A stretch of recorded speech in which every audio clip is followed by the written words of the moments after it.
کہ آپ کیا سمجھتے ہیں کہ جو عورت کا پردے کا جو ایک کنسیپٹ ہے، یعنی جو ہمارے ایک روایتی کنسیپٹ ہے، بلکہ آپ بھی اس کو آرتھوڈاکس کنسیپٹ کو ہی مانتے ہیں نا، کنزرویٹو اپروچ کہ یہ آواز کا بھی پردہ یہ سارا. جناب میں تو اس سے بھی یہ کہا تھا کہ نہیں، آپ کیا سمجھتے ہیں کہ یہ غامدی صاحب جیسے جو لبرل لوگ ہیں انہوں نے آپ جیسے لوگوں کو عوام کی نظر میں زیرو نہیں کر دیا، عوام نے آپ کو مسترد نہیں کر دیا آپ جیسے لوگوں کو؟ آج عوام کی جو غالب اکثریت ہے وہ تو غامدی صاحب کو اس مسئلے میں فالو کرتی ہے، فالو اس لیے کر رہی ہے کہ وہ ماں سوائے چاند گرانوں کی. جی غامدی صاحب سے پہلے بھی وہ پردہ نہیں کرتی تھی. غامدی صاحب کی وجہ سے کسی برقی والے نے برقع نہیں اتار دیا، ایسا نہیں ہوا. وہ پہلے ہی لبرل تھے. تو میں اس پہ وہی بات کروں گا جو اشرف علی تھانوی صاحب نے بات کی تھی. اشرف علی تھانوی صاحب ایک گاؤں میں گئے تو وہاں پہ ہندو تھے یا شیعہ تھے؟ ٹھیک ہے، ہندو دو ہی شیعہ. اچھا، تو اشرف علی تھانوی صاحب نے ان شیعوں سے پوچھا کہ تم میں اور ہندوؤں میں کیا فرق ہے؟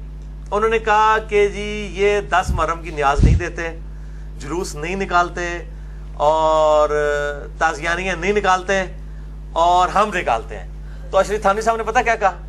انہوں نے کہا یہ جو جلوس ہے نا 10 محرم کا اور ماتم، یہ تم نے کبھی نہیں چھوڑنا، یہ نکالتے رہنا. کم از کم ایک اسلام اور ہندوازم کا فرق تو قائم رہے گا نا. چلیں وہ ایک بدعت کے زمرے میں صحیح، لیکن کم از کم ان کو احساس تو ہے نا کہ مسلمان وہ ہوتا ہے جو تعزیہ نکالے گا، اور جو بت کے آگے جھکتا ہے وہ ہندو ہوتا ہے. تو اشرف تھانوی ایک سنی ہو کے بھی، سنی العقیدہ ہو کے بھی انہوں نے اتنی ٹالرنس دکھائی کہ انہوں نے کہا چلو یہ نکالتے رہنا، کم از کم اس کے اوپر تو قائم رہو گے نا.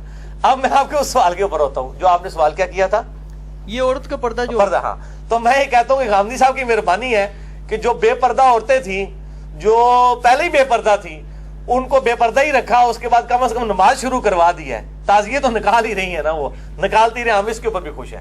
ہمارے لیے پریشانی اس وقت ہوگی کہ جب کوئی با پردہ عورت اپنا نقاب اتار دے اور کہ جی میں غامدی صاحب سے متاثر ہوں، پھر پریشانی والی بات. اچھا، غامدی صاحب کے معاملے میں آپ وہ روایتی جوش نہیں دکھاتے کہ غامدی صاحب سے نہیں آپ یہ اعتراض نہ لگے آپ کو وہاں سے چندہ آنے لگے؟ بالکل بالکل، میں اس اعتراض کو کھلے دل سے تسلیم کرتا ہوں کہ میں غامدی صاحب کا جب رد کرتا ہوں تو غصے میں نہیں آتا، اور میں کوئی سخت الفاظ استعمال نہیں کرتا، اس لیے کہ غامدی صاحب جب اپنے مخالفین پر برستے ہیں تو وہ بڑے ٹھنڈے الفاظ میں برستے ہیں. ٹھیک ہے. اچھا، جن مولویوں کے اوپر میں غصہ نکالتا ہوں وہ جب میرے پہ نکالتے ہیں یا اپنے مخالفین پہ، وہ مجھ سے زیادہ گندی لینگویج استعمال کرتے ہیں. میں تو پھر بھی الفاظ کے چناؤ میں گالم گلوچ نہیں کرتا، جھوٹا الزام نہیں لگاتا، لیکن وہ ہر حد کراس کر جاتے ہیں. وہ خود پہلے غامدی صاحب والے اخلاقیات لے آئیں، پھر میرا اعتراض لے لیں. طارق جمیل صاحب کے خلاف میرے قریب چڑھے ہوئے، آپ کسی کلپ میں دکھائیں کہ میں نے سخت زبان استعمال کی ہو. کیوں؟ طارق جمیل صاحب جب اپنے مخالفین کے اوپر بات کرتے ہیں وہ لجاجت کے انداز میں کرتے ہیں. نہیں، سخت الفاظ تو آپ نے کیا، اس پہ تو بلکہ لوگوں نے مائنڈ بھی کیا ہے، کوڑ مار کے گئے نے جناب، ادھر یہ کر کے گئے نے وہ کر کے، یہ تو اپنا کیا. نہیں، میں نے یہ لفظ سخت الفاظ آپ نے کیا، میں نے کوڑ نہیں کہا. میں نے کہا ہے کہ طارق جمیل صاحب اس طرح دی روایتاں بیان کر کے ٹوٹ جاندے نے، پیچھے سانو مصیبت پہ جاندی ہے. کوڑ کا لفظ میں نے نہیں استعمال کیا. شاہ جی میں اپنے کلیپ الحمدللہ بار بار سنتا ہوں، میں نے لفظ یہ استعمال نہیں کیا. اچھا مجھے غلطی لگی ہے آپ. اچھا، اگر میں نے کوڑ بھی بول دیا نا تو ٹھیک آپ اتنا نہیں، یہ بھی ٹھیک ہے کیونکہ جھوٹی روایت ہے. کوڑ جو ہے نا یہ پنجابی میں کہتے ہیں جھوٹی روایت کو، روایت تو ہے جھوٹی ہے. اور اس حوالے سے ایک مردود روایت بھی پیش کی جاتی ہے. یہاں پہ بھی طارق جمیل صاحب ہمارے جہلم شہر میں آئے، میں ان کی بڑی عزت کرتا ہوں جس حوالے سے انہوں نے جو ہے وہ دیوبند کے مکتبہ فکر میں جو ناسبی قوتیں ہیں اور یزیدی پارٹی ہے اس کے خلاف انہوں نے علم بلند کیا ہے طارق جمیل صاحب نے.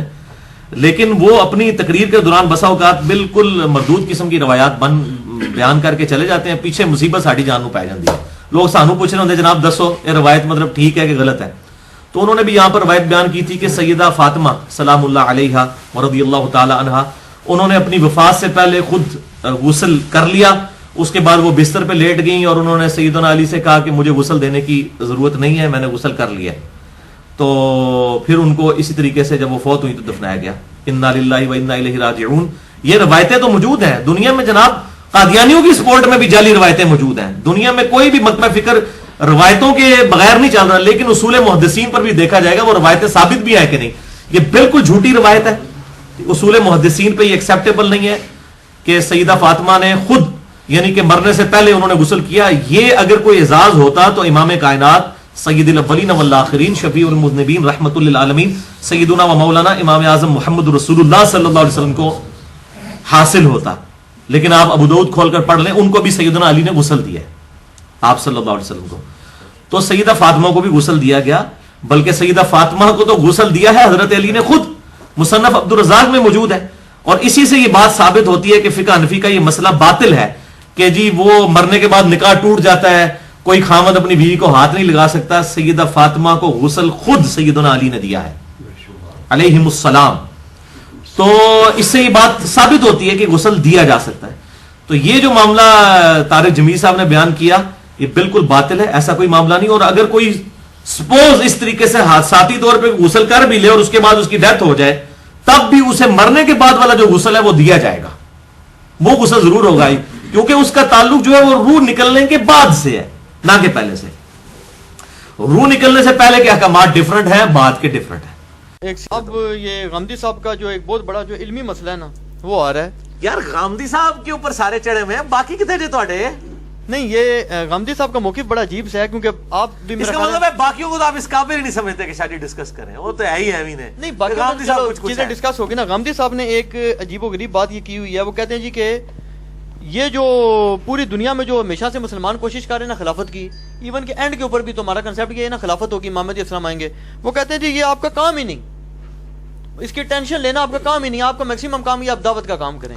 ظاہر وہ ایک موقف اس حوالے سے رکھتے ہیں کہ نہیں, آپ اپنا بتائیں اس میں. جی میں ان کے ساتھ ایگری نہیں کرتا ہوں. آپ کا کیا موقف ہے؟ میرا موقف نہ تو ایکسٹریم جماعتوں والا ہے اور نہ غامدی صاحب والا ہے. میں یہ کہتا ہوں کہ تزکیہ نفس کے اوپر ایمفسائز ہونا چاہیے. یہ غامدی صاحب کا موقف بالکل ٹھیک ہے. ٹھیک ہے. اور اس کے بعد آپ جو ہے وہ اقامت دین کے لیے کوشش بھی کریں. اقامت دین کی کوشش کو اتنا اپنے اوپر حاوی نہ کر لیں کہ آپ جناب فرائض ہی چھوڑنا شروع کر دیں اور آپ اس کو سب سے بڑا فرض اس اعتبار سے. نہیں, اقامت دین تو یہ داعش بھی کہتی ہے ہم اقامت دین ہی کر رہے ہیں. تو جو جماعتیں اقامت دین کے لیے کام کر رہی ہیں, جماعت اسلامی ہوگی, تنظیم اسلامی ہوگی, کیا یہ داعش کے ماڈل کو صحیح سمجھتی ہیں؟ نہیں سمجھتی. نہیں تو انہوں نے پریکٹیکلی کیا کیا ہے؟ اوہو, تو یہ ان کے ماڈل کو صحیح نہیں سمجھتی نا. اس کا مطلب ہے اقامت دین کے ماڈل میں دونوں کا کوئی فرق پایا جاتا ہے نا. داعش کے بارے میں نے پہلے بھی کہا کہ مجھے ان کے حالات و واقعات نہیں پتا. میں یہاں بیٹھ کے چوتھے ملے کی کوئی بات نہیں کر سکتا. ہم تک جو کچھ پہنچ رہا ہے میڈیا کے ذریعے پہنچ رہا ہے. نہیں, یہ جو مسئلہ جنرل فتویٰ لے سکتے ہیں کہ اگر کوئی ایسے ایسے سے کرے تو وہ کیا ہے. نہیں, مسئلہ جدوجہد عام مسلمان جو ہے کیا تنظیمیں بنا کے کریں, یہ تو پھر فساد ہوگا سارا. نہیں, ہم تو جماعت اسلامی اور تنظیم اسلامی نے کون سا جناب اسلحہ اٹھا کے تو چڑھ دوڑی ہے حکومت پاکستان کے اوپر. لیکن جس وقت آپ جب آپ یہ تحریک کھولتے ہیں تو خلافتیں تو ایسی ہی نافذ ہوتی رہی کیا, بلکہ اس پہ تو آپ وہ قاری نیب ڈار اور دوسرے لوگ کہنے لگے ہیں. وہ کہتے ہیں جی آپ خلافت کی بات کرتے ہیں, آپ نے تو بڑی خلافتیں بھگتی ہیں پہلے بھی. وہ کہتے ہیں لاکھوں بندے قتل ہوئے. نہیں ٹھیک ہے, ان کی بات اپنی جگہ ٹھیک ہے, وہ تو ملوکیت میں بھی ہوئے ہیں, وہ تو ہر جگہ ہوئے ہیں. مسئلہ یہ ہے کہ اس وقت جو جماعتیں کام کر رہی ہیں کیا ان کی مسلح جدوجہد ہے پاکستان کے اندر؟ جن جماعتوں نے خلافت کا نام لے رہی ہیں, خام خواہ تو الزام نہ لگایا جائے. جماعت اسلامی والے ایک پولیٹیکل دھارے کے اندر, جماعت اسلامی والے کہہ رہے ہیں ہم نے خلافت نافذ کرنی ہے. اقامت دین کی بات تو کر رہے ہیں نا. مودودی صاحب نے یہ بات اٹھائی ہے نا خلافت و ملوکیت کے حوالے سے, ٹھیک ہے نا. جماعت پہلی دفعہ دنیا میں جماعت کے لیول کے اوپر کوئی جماعت اس طرح انٹرنیشنل لیول کے اوپر جماعت اسلامی بنائی گئی ہے نا. باقی تو سارے اس کی آپ سمجھ لیں بچے ہی ہیں نا, ٹھیک ہے نا. اس حوالے سے جماعتیں تو مطلب بعد میں بننی شروع ہوئی ہیں نا. ظاہر ہے اس دور کے اندر ایک اجتہاد نے ایک معاملہ کیا گیا, کیا ان جماعتوں نے اسلحہ اٹھا کے حکومت پاکستان یہ فوج کے اوپر چڑھ دوڑے جماعت اسلامی والے یا تنظیم اسلامی والے؟ ایسا تو نہیں ہے. وہ اسی پولیٹیکل سسٹم کا حصہ ہیں, اپنا پروٹیسٹ ریکارڈ کرواتے ہیں, رائے عامہ ہموار کرتے ہیں. تو غامدی صاحب خود بھی کہتے ہیں کہ رائے عامہ ہموار کرنی چاہیے. غامدی صاحب کا یہ موقف ہے کہ رائے عامہ ہموار کریں. تو یہ جماعتیں رائے عامہ ہی ہموار کر رہی ہیں نا, تو ان کو کرنے دیں. جب یہ آپ کے اوپر چڑھ دوڑیں گی تو آپ ٹھیک ہے, آپ پھر آپ کے پاس حق محفوظ ہے. اور کا سب سے خطرناک ترین مسئلہ جب پاکستان بری طرح پس گیا ہے, یہ جو سعودی اور ایران کا جو فساد مچا ہوا ہے, پوری دنیا کو مسلمانوں کو اپنی لپیٹ میں لے رہا ہے. اس کے بارے میں یہ سعودی پارٹی جو ہے, آپ اس کو اہل حدیث کہہ لیں یا دیوبند کہہ لیں, ان کا موقف یہ ہے کہ جناب امام مہدی علیہ السلام کی جو انتظار کر رہے ہیں نا شیعہ, یہ در حقیقت دجال کا انتظار کر رہے ہیں. اور شیعہ پارٹی کا یقین, ان کو تو خیر یقین ہے, وہ کہتے ہیں جی ہمارا تو امام مہدی علیہ السلام غائب ہے اور یہ تو جس کا کر رہے ہیں ان کے دجال نے ان کی طرف سے لڑنا ہے. اس میں آپ کیا کہتے ہیں؟ میں تو دونوں کو غلط سمجھتا ہوں. ان کی صرف پولیٹیکل وار ہے آپس میں. اللہ تعالیٰ ان کو مطلب توفیق دے کہ یہ جو ہے وہ ایک دوسرے کے اوپر بلیم اس طریقے سے لگانے کی بجائے جو ہے وہ کامن ٹرمز کے اوپر اکٹھے ہوں, اور مسلمانوں کو یہ دو گروہوں کے اندر جو بانٹ دیا ہوا ہے, ایک سنی بلاک اور شیعہ بلاک, پہلے یعنی مسلمان جو ہے وہ قتل و غارت کے اندر مبتلا ہوئے ہیں اس حوالے سے. اب اگر یہ ساری بات کر رہے ہیں تو اب یہ جو داعش والے ہیں وہ بھی تو سعودیہ کی پیداوار ہے نا, تو سعودی والے ان کو کیوں نہیں گلے سے لگا لیتے؟ اس وقت تک گلے سے لگایا تھا جب تک وہ سعودیہ کی حکومت کے لیے چیلنجنگ نہیں تھے. جب ان کو چیلنج کرنے سے ان کہنے لگے یہ خوارج ہیں، اور امام کعبہ سے خطبے پڑھوانے لگے. جب یہ بنا رہے تھے اس وقت نہیں تھا ان کو پتا کہ یہ خوارج ہم بنا رہے ہیں. تو یہ سب کے اپنے ذاتی مفادات ہیں. میں تو نہ سعودیہ کو صحیح سمجھتا ہوں اور نہ ایران کو صحیح سمجھتا ہوں ان مسئلوں کے اندر جس کے اندر یہ مسلمانوں کے اندر تفریق ڈال رہے ہیں. 2 سوال ان کو کمبائن کر لیتا ہوں. ایک تو یہ بتائیں کہ یہ جو جمہوری نظام ہے اور اسلام ہے، بعض لوگ کہتے ہیں جمہوریت نیرا کھلا کفر ہے، یہ کھلا کفر ہے، ووٹ ڈالنا بھی کفر ہے. اور دوسرا یہ جو جماعت اسلامی ہے، اس کی جو مولانا مودودی کا جو فیصلہ تھا کہ اس میں آئے، اس پہ سنے بڑے بڑے لوگ اس سے الگ ہوئے. اور بعض لوگ یہ کہتے ہیں جی کہ مولانا مودودی جو تھے کھلے پاکستان کے مخالف تھے. بعض کہتے ہیں نہیں یہ جھوٹ ہے، تحریک کا سب سے بڑا جھوٹ ہے. نہیں، پہلے مخالف تھے، بعد میں ساتھ ہو گئے. نہیں پہلے تھے مخالف. ہاں مخالف تو بعض لوگ کہتے ہیں یہ بہت بڑا جھوٹ ہے تحریک کا. نہیں، مخالفت تو ان کی تھی، وہ اس طرح کی مخالفت نہیں تھی کہ پاکستان بننا نہیں چاہیے یا یہ نہیں ہونا چاہیے. ان کو خدشات تھے کہ جو یہاں پہ مسلمان رہ جائیں گے ان کا کون پرسان حال ہوگا. اور ان کی للہ یہ تھی کہ جب پاکستان بن گیا، ان کا ونس ٹھیک ہے یہ بن گیا ہے، تو اب ظاہر ہے کہ وہ پاکستان ہی ہجرت کر کے آگے تھے، یہیں رہے ہیں، تو وہ کوئی اس اعتبار سے ان کا کوئی مسئلہ نہیں ہے. اس طریقے سے تو کئی دیوبندی علماء تھے، حسین احمد مدنی اور باقی لوگ جو ہیں جو شروع میں مخالف تھے، بعد میں پھر وہ سسٹم کا حصہ بن گئے. اس میں کوئی ایسی بات تو نہیں تھی. تو یہ جمہوری نظام کفر ہے کہ نہیں؟ جمہوری نظام جس کو کفر کہا جاتا ہے، اس میں تو جو قانون ہے وہ اکثریت رائے سے بنایا جاتا ہے، کہ یعنی اکثریت کہتی ہے کہ جی جو ہے وہ ہومو سیکچولیٹی جائز ہے تو وہ مان لیا جائے. تو یہ جمہوری نظام کفر ہے، اس طرح کا جمہوری نظام. اگر حلال کے دائرے کے اندر ہو کہ مثلا میں نے افطاری میں آپ کو شکنجی پلانی ہے، روح افزا پلانا ہے، جامع شریف پلانا ہے، پیپسی پلانی ہے، دودھ سوڈا پلانا ہے، اس کے اندر ووٹنگ کر لیتے ہیں حلال کے دائرے کے اندر، تو وہ تو اللہ کے نبی بھی ووٹنگ ہی کرواتے تھے صلی اللہ علیہ وآلہ وسلم. غزوہ احد کے موقع پر آپ صلی اللہ علیہ وسلم کی قطعاً رائے نہیں تھی کہ باہر نکل کے لڑا جائے. یہ تو اکثریت نے فیصلہ دے دیا تو باہر نکلے تھے، اور بعد میں شکست بھی ہوئی، فتح شکست میں بدل گئی، حالات و واقعات ایسے ہو گئے. تو اکثریت کی رائے سے فیصلہ ہونا حلال کے دائرے کے اندر وہ اکثریت کی رائے سے ہی ہوگا. باقی جو انہوں نے شڈول چھوڑی ہوئی ہے نا کہ جی ایک جاہل کا اور ایک عالم کا ووٹ برابر ہوگا، ان کو کہیں کہ بریلویوں کا عالم دیوبندیوں کا جاہل ہے، دیوبندیوں کا عالم جو ہے بریلویوں کا جاہل ہے، شیعہ کا عالم سنی کا جاہل ہے، سنی کا عالم شیعہ کا جاہل ہے. اور تسی پہلے آپس ایک دوسرے نو عالم جاہل مان لو نا. ایک عالم دوسرے کہنا یہ تو ہے ہی جاہل، تو علماء سارے، میں کہنا سارے صحیح کہہ رہے ہو، سارے جاہل ہو گئے، تاکہ ایک دوسرے نو جاہل کہہ رہے ہو نا. یہ نہیں ہوگا. تھوڑا سا ووٹ سب کی برابر ہوگی. جو بیسک نیڈ ہے نا وہ ہر بندے کو سمجھ ہے. ایک ان پڑھ کو بھی سمجھ ہے کہ میرے لیے کون سی چیز بینیفیشری ہے. اس کو کسی مولوی نے نہیں سمجھانا کہ ہاں جی ایک دودھ بیچنے والے، ایک بھینسیں پالنے والے کے لیے کون سی چیز بینیفیشری ہے، وہ بھینس پالنے والے کو پتا ہے. ہاں ونس جب ایک جمہوری نظام قائم ہو جائے گا، اس نظام کے اندر جب عہدے دیے جائیں گے، پھر ظاہر ہے کہ بھینسیں پالنے والے کو پروفیسر میتھمیٹکس کا نہیں نکایا جائے گا، تو نہ مولانا صاحب نو لایا جائے گا. ٹھیک ہے نا. پھر میں پوچھا گا ہاں جی ووٹ ہوں میتھمیٹکس دے پروفیسر دی 1 تے 2 دے برابر کراں یا تہاڈی کراں، کیونکہ تہاڈے میتھ تے نہیں آندی.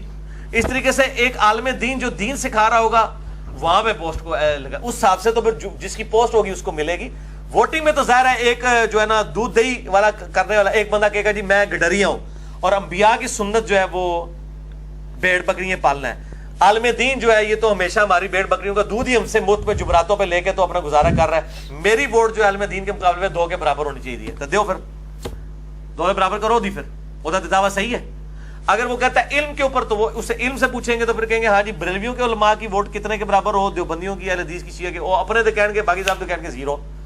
سب کی ووٹ 1 کے برابر ہی ہوگی. اس کے بعد آپ رائے عامہ ہموار کریں نا، لوگوں کو قائل کریں، رائے عامہ ہموار کریں کہ ہاں جی اس کے لیے ہونا چاہیے. باقی جو حلال اور حرام کا فیصلہ ہے نا وہ رائے عامہ سے نہیں ہوگا. وہ جو قرارداد مقاصد میں بھی لکھا ہے کوئی بھی قانون کتاب و سنت کے خلاف پاس نہیں کیا جائے گا. وہ سیدھی سی بات ہے. ادھر اوپر آگے بیٹھ جائیں. یہ خالی اچھا یہ